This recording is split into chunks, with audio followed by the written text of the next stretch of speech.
O presidente Jair Bolsonaro assinou essa tarde a Declaração de Santiago para a criação do ProSul. Esse fórum substitui a Unasul, que é a União das Nações Sul-Americanas, que foi criada em 2008. Essa assinatura aconteceu no Chile depois de uma reunião com líderes da América do Sul. Os enviados especiais Nilson Clavo e William Correia acompanham a comitiva do presidente Jair Bolsonaro. Nilson, boa tarde para você.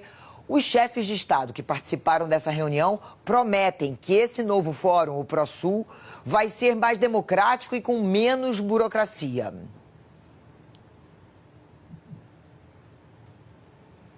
Boa tarde, Leilânia, a você, a todo mundo que nos acompanha ao vivo aqui na Globo News. Pois é, essa foi a promessa, né? Até foi a justificativa para tentar se acabar com o Unasul, que existe desde 2008, e criar esse novo fórum de discussão política e de integração regional, que é justamente o ProSul.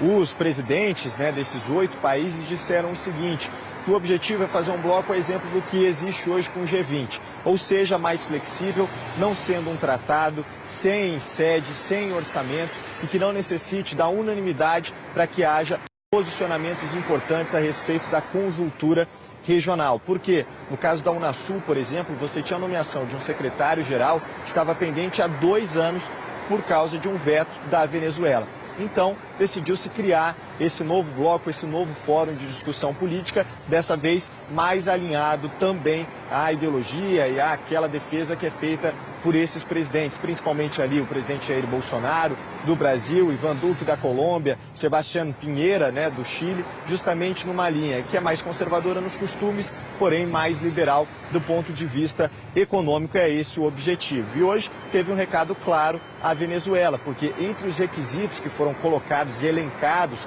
por esses presidentes, você tem a necessidade da garantia das liberdades, da independência dos poderes, garantia da democracia e dos direitos humanos. E um detalhe importante, foram 8 países que assinaram, né? 8 dos 12, na verdade 11 presentes, né? Porque a Venezuela acabou não sendo convidada, então dos 11 presentes, 8 assinaram.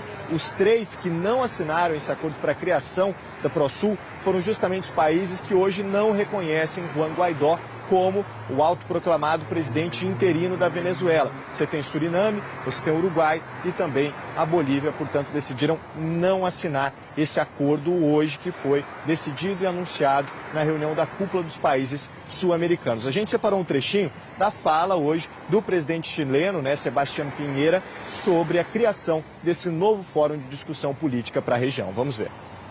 E quero dizer que este foro ProSul va a ser un foro abierto a todos los países de América del Sur.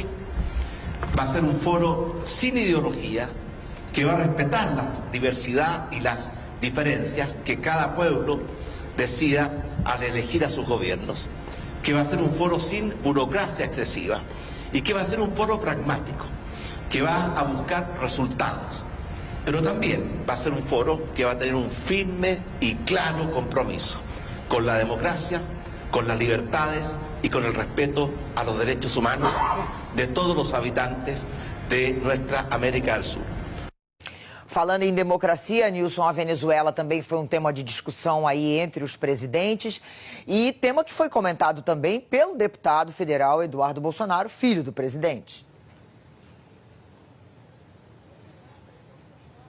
Exatamente, né? A gente falou dessa sinalização por parte do ProSul, que não chegou a convidar o regime de Nicolás Maduro, pensou em chamar um representante de Juan Guaidó, mas para reunir o maior número de países possíveis, decidiu manter ali o convite a 11 países sul-americanos, 11 dos 12 que formam justamente a Unasul. Quem comentou sobre Venezuela em uma declaração aqui no Chile foi o filho do presidente Jair Bolsonaro, o deputado federal Eduardo Bolsonaro, que também é presidente da Comissão de Relações Exteriores da Câmara dos Deputados. Isso foi numa entrevista a um jornal chileno, né? Nessa entrevista ele foi questionado sobre o posicionamento do Brasil com relação à Venezuela. E aí ele repetiu aquela frase que foi dita pelo presidente americano Donald Trump numa reunião com o presidente Jair Bolsonaro, dizendo que todas as possibilidades estão sendo estudadas, todas as possibilidades estão sobre a mesa.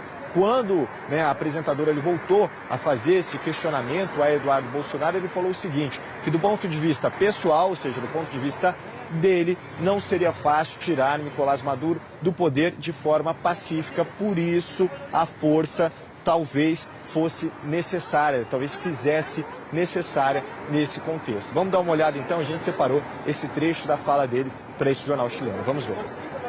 Ahora, pero en su caso particular, usted es diputado y tiene bastante influencia política. ¿Qué piensa? ¿Que debiera ser la opción militar? Nadie quiere una guerra.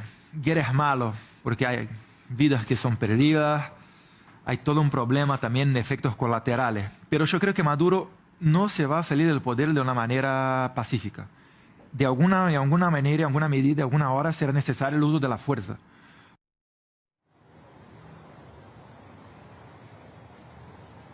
Agora, com relação a isso, logo depois a gente encontrou com o deputado federal Eduardo Bolsonaro justamente naquela cúpula, né, dos países sul-americanos. E ele comentou um pouco sobre essa declaração. Questionamos a ele, perguntamos se realmente ele era favorável ou não ao uso da força no caso da Venezuela. Isso porque o governo brasileiro vem defendendo exaustivamente não uso da força, não uso militar e contra, né, a intervenção mais direta ali no território venezuelano e sim uma saída por meio diplomático. E aí o que disse Eduardo Bolsonaro? Ele descartou completamente essa questão de uma interferência militar, de uma interferência mais direta do governo brasileiro, disse que isso não está na pauta do governo brasileiro e falou que aquilo que ele disse a esse programa chileno estava no contexto também da fala que foi feita pelo presidente americano Donald Trump. Vamos dar uma olhada então no que disse Eduardo Bolsonaro sobre essa questão. É porque a entrevista para La Terceira, o senhor citou a possibilidade de uso da força. É isso? Não, militarmente está descartado. É o que o Trump fala, que todas as cartas estão na mesa. Todas as cartas são todas as cartas, mas ninguém quer intervir militarmente, isso daí não é uma hipótese relevante, o Brasil não pensa nisso. Está descartado então hoje? O Brasil não pensa nisso. Mas quando o senhor fala do uso da força, o que significa? Eu falei a mensagem do Trump que todas as portas, todas as possibilidades estão sobre a mesa. Obrigado.